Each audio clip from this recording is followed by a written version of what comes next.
It's timely, it's insightful, it's motivating, it's empowering. It's Time with Fred, your inspirational broadcast with host Fred Gaddy. Good evening and welcome to another edition of Time with Fred. Tonight I have the pleasure of interviewing Nini Aziz.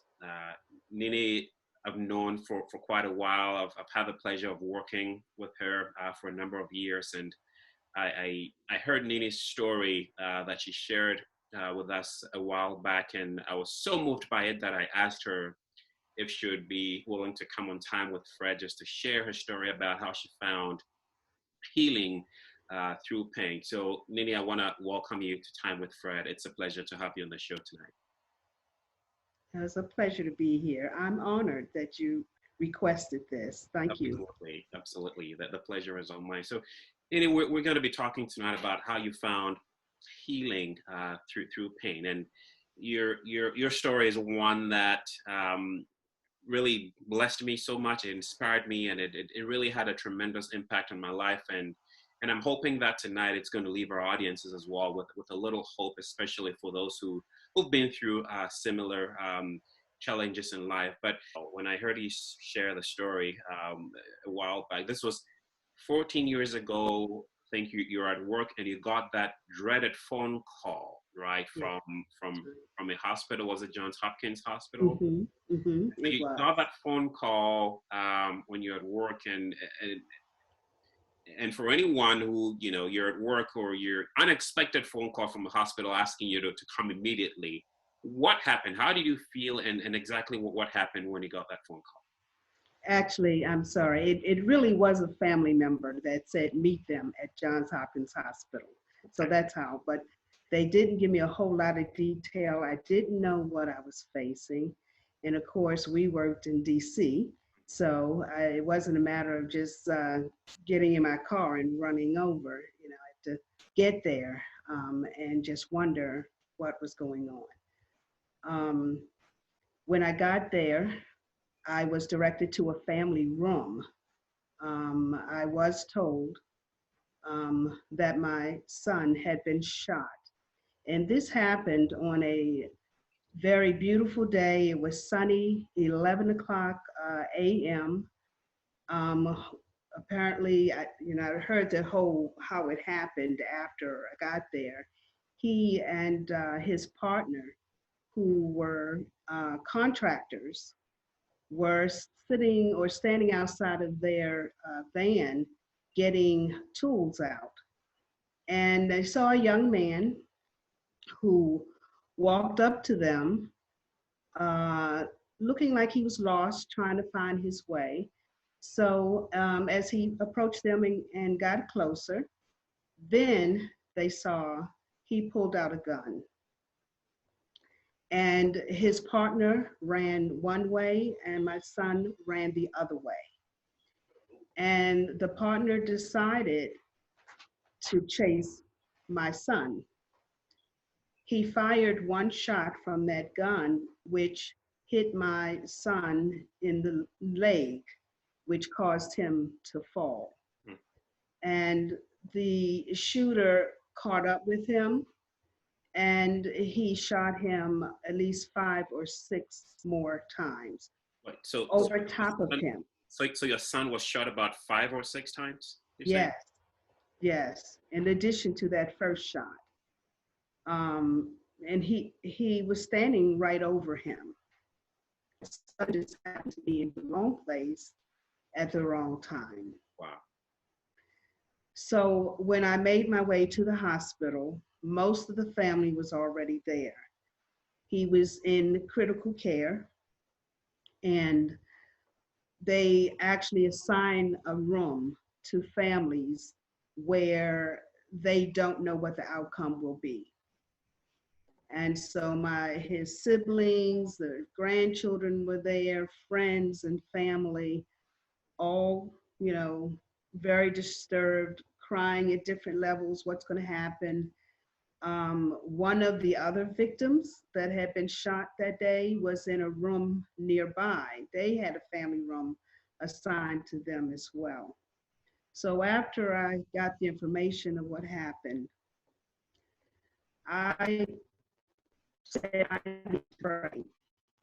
And Johns Hopkins Hospital had a beautiful chapel, which was for all people. It was for all faiths. And it held about maybe 10 or 12 people.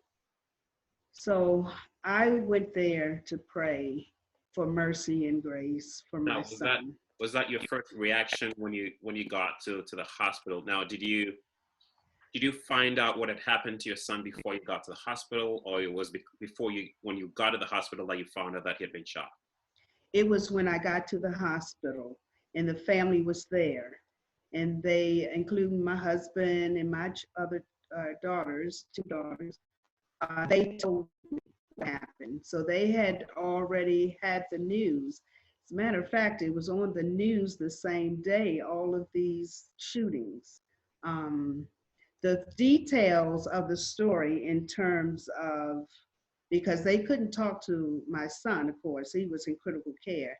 The detail about the shooter coming up to them as if he was lost and what he did came from my son later.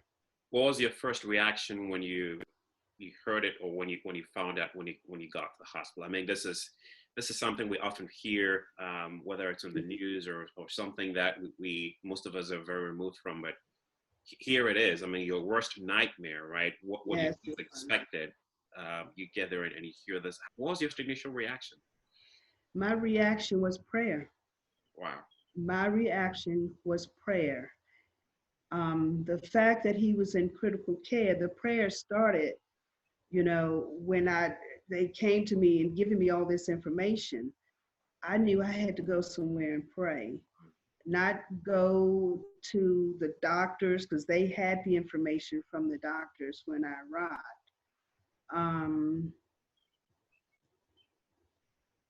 That I just couldn't see anything other than I need help. I need help.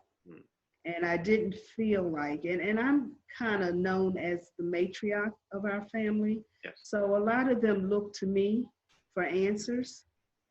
And I needed to pray because I couldn't give them an answer. They were there, they were crying different levels, especially the grandchildren. And they were being sued by the elders, the others that were there, the adults that were there to a degree. But I needed prayer. I needed more. I thought they were in good hands with each other in that room to just soothe and try to calm down. What was your son's, was the attacker ever arrested? Did they? No, it was. Yeah, it was. What do they call it? A cold case. Wow. It was a cold case. They never found the shooter. I mean, there were rumors on the streets, like it was daylight. It was 11 o'clock, and children were out playing in the area, but nobody talked. Your son did not die. Your son made it alive, correct?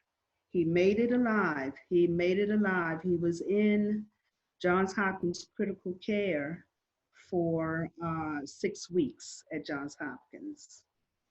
I might add that during that time when I mentioned the other family, one of those days, I can't remember which day it was, but they were in their room waiting for news from the doctors for any progress, as were we. The rooms were always packed. Bone-chilling screech and yelling, and people just going, why?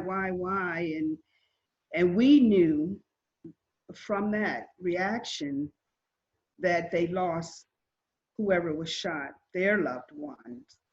And so everybody in our room who could hear them, we were, of course, in empathy for them, but knowing that we could be next. And so I continued to go to the chapel during that 6 weeks that he was there. It may have been that day. I couldn't think of which day it was, that I was in the chapel, because I would go. There was never anyone there. So I was free to pray and to lay prostrate and to I could still feel that pain all these years. Wow. Going there and praying, Lord, please help him, please, Lord. And while, you know, I've been a Christian for over 40 years, I always thought, I realized this day, I didn't hear it in the ear. I heard it in my spirit, in my heart. The voice of God say to me, you don't trust me. And that for me made that situation right there come to me as if I'd done something wrong. I was not trusting God to be God. And so I'm so sorry. So it never went away. I tried to say to God that, you know, I had faith in you. I'm here praying. If I didn't have faith, I wouldn't be praying. Lord, I do have faith in you. I believe in you. And the voice came back in my heart that said, but you don't trust me. And by that time, I almost lost it. I thought that was a condemnation from God to say, you trust me? So I'm going to take your son. That's what I thought was going to be next. I jumped ahead. And so the tears was, I'm at fault. I did something wrong. I didn't trust God enough. And then his voice, I will acknowledge it was his voice in me telling me, hey, I got this. I got this. And so I went back to that room, tears, makeup, everything running, to the family room. And when they saw me coming with that, I think they could feel something was really wrong. And they thought that I was coming to tell them that my son had died. And so they all started crying and, you know, anticipating the bad news. And all I said to them, I didn't even address that I didn't say anything about him. I just said to them, God told me that I don't trust him and go home. He's got this. And I left. My son, as you noted earlier, did survive, thank God. Wow. He was sent to Hernan Hospital in Baltimore. It's a rehab place. He was there for, I think it was 5 weeks he was there. They had to teach him to walk again. His leg had been shattered. And he made it. He made it through, thank God. Wow. So looking back, and I'm so sorry that you had to go through this, and it's if this hasn't happened to anyone, you know, you don't tend to connect, but going through this and just hearing 14 years later, just hearing you narrate this and the emotions that are you just showing just tells me how very real this is to you, even after so many years has passed. But yeah. Looking back, Nini, on this, what is that taught to you? Like, what has that done to your faith, really? Just overall. I mean, you acknowledged God very strongly. You're a faith person, and you know, for those who go through situations like this, I mean, what has that done to your faith, or what has it done to you as a person, just having experienced this? in your life? It has strengthened my faith. It has strengthened it, and I think it gave me a boost in terms of knowing it's real, not just going to church. I'm a member of my church. I'm an active member, but it put for me that the relationship Yes. with Christ is real, and he was merciful. And I can share this. I couldn't tell this story for years. And even when I told it, when you heard it, then I went back and forth, because I felt that it was personal. Yes. Yes. And I really didn't, I'm kind of the person that keeps things close to the vest. Yeah. Mm-hmm. But then I found peace, and well, I really hope that the message would positively impact others. Absolutely. But if it didn't, it's no loss for me, because it's my story. Yeah, and I have to agree with you absolutely that it's and first of all, I want to say thank you for just opening up and sharing this with us tonight. But as you rightly said, it's really for as this for those of you who've been watching this show, it's about the personal stories that minister to us. Perhaps, I'm not sure, but there may be someone watching or listening right now who may have had a similar experience, or maybe something similar that they're going through, that just don't know where to turn, right? And so by you coming out just to share, I do know that this is going to be an encouragement, and it's going to minister to a lot of people. And so again, thank you for doing this, and I totally respect you for opening up. But how is your son doing right now? How is he doing? After that, after he got out of the hospital, he went back to school and got his degree in business management. Wow.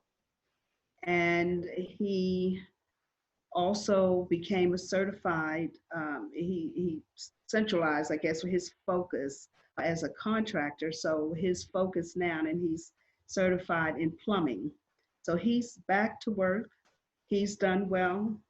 He's employing others. So he did well. That is such a powerful story, Nini, because it's the turnaround, and that's what we like to focus on. That it's in spite of what we go through in life, we can still make something meaningful out of our lives. For for someone who've experienced this, the outlook on their outlook on life may have totally changed. Someone may have gotten upset at God and blamed everyone else, and might have decided not to do anything at all. They may have hated everyone. Why me? Why did this happen to me? I don't deserve. I'm not even going to do anything with my life. But for him to go back to school in spite of the tragedy, in spite of the pain, in spite of the the hurt and everything else, making something meaningful out of his life and getting his degree, and now becoming an employer, right, and employing people, and giving back hope and life to people. I think it's powerful, and it's worth celebrating. Yes, life may have been unfair. Yes, what happened to him was bad, but in spite of that, he's living life. He's going on and blessing other people, and that, I think, is powerful, and I want to call that out specifically. Yeah. It was such a blessing to see him come out of that. I always joke with him now, and he's my favorite son. And he always said, "Mom, I'm your only son." Mm-hmm. Yeah, and this is not. I mean, I can't even imagine. You're making some. You're taking this very lightheartedly. But did you ever talk to your son about the attacker? What are his thoughts about the attacker? And how if you were to meet the attacker today, or the person who committed this crime. I'm sorry I have to ask you this question, but if you're to meet that person face to Mm-hmm. face today, what would your reaction be? Well, one of the things, surprisingly, my son said to me later, uh, you know, as this was behind him, was that he felt he was not always doing the right thing himself when he was that age. And he said, sometimes, you know, you live to regret. Hmm. And I was surprised that he shared with me because um, he said he didn't always do things. We lived in Baltimore City, and you know he may have been pulled into some things that he shouldn't have done as a young one. And so his lesson was to, as he was up on his feet now, to be able to help others like him who might just need an opportunity for a job. He didn't take it, you know, like I want to find that person myself, and you know, he didn't do that. So I mean, it wasn't bitter. It wasn't vengeful. You know, he just had a whole different perspective about it. at least that's the side he showed to me, his mom. Yeah. That's what he came to me to say. Yeah. You know, he had a partner. I'm not sure how the partner took it or any of that. But when I had our talk about it, just he and I, he kind of said, you know, Mom, you know, I mean, he was raised in church as well. And the preacher's kids and all of them, they were all, you know, a pretty big church. So I think he looked back at what might he have done differently himself. Yeah. And I think that's also another great perspective, because what you shared, I mean, you shared that you've been a person of faith, you've been a Christian for over 40 years, and it what it tells us, I mean, and for whoever's watching that, you know, life happens to all of us, right? Life happens to all of us, whether we're Christians or non-Christians, whoever you are. Life happens, but it's not what happens to us, but it's how we react. And you chose to, or your son chose to, just move on with life and just make something meaningful out of his life. And I think that's really how we take it. I mean, we could blame God, you know, I've served you all this while, I've been a person of faith all this while. Why did you let this happen to me? And I know people who denounce their faith just because they go through situations like that in life. But did you ever question God? Did you ever get to that point at all? Did that cross your mind? Why me? Why did you allow this to happen to me or my family? I didn't. I don't know why I didn't, but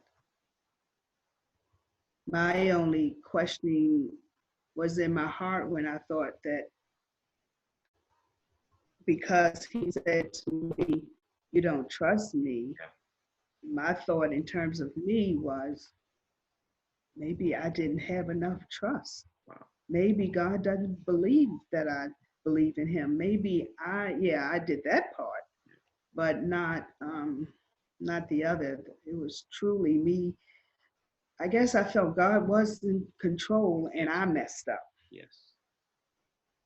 There may be someone in it tonight who is going through something, a tragedy, maybe not the same thing, but maybe life's thrown them a curveball, and they're at that point, they're blaming everybody else. And what would you say to someone watching tonight who may be dealing with something similar, whether it's a loss of a loved one, loss of a job, especially in this current environment?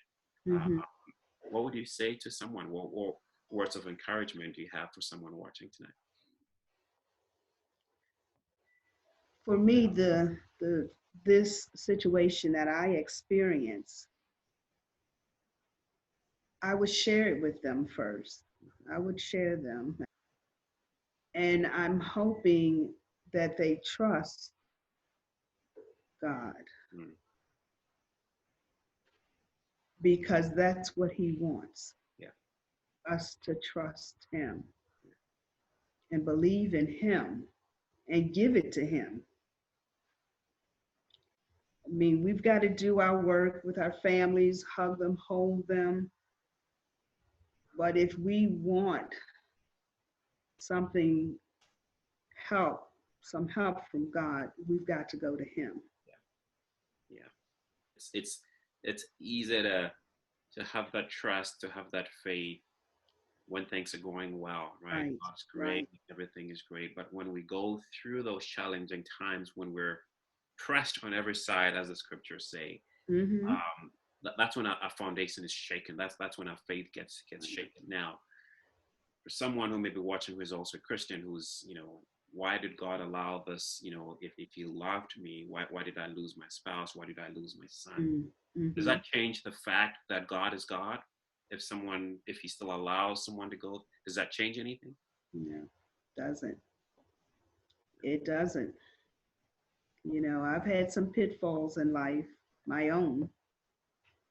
And it seems like sometimes, I think, and this is not biblical, but people have said colloquial,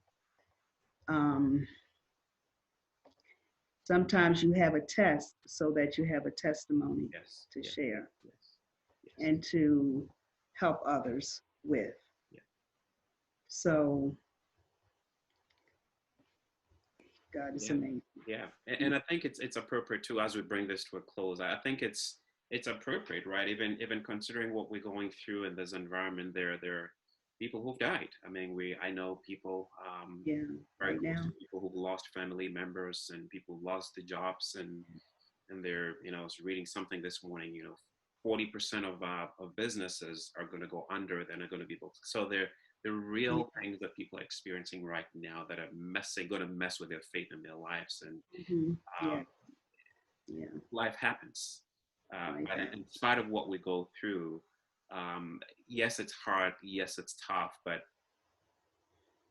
God's got this. He can give us the strength if we trust Him, and if we yield to Him. May not be the exact way we want to come out of this, but He did it for you, and He did it for several others. We can go through this. So Nydia, again, thank you I'm glad to hear your son's doing well. Glad to hear that he's back on his feet. Let him know we're thankful for his life and for allowing you to share his story. Hopefully we get to talk to him someday and share his story. But I'll mention it. But thank you again. Any closing words? Any final thoughts for us tonight? Trust God. No matter how big it is or how small it is. It's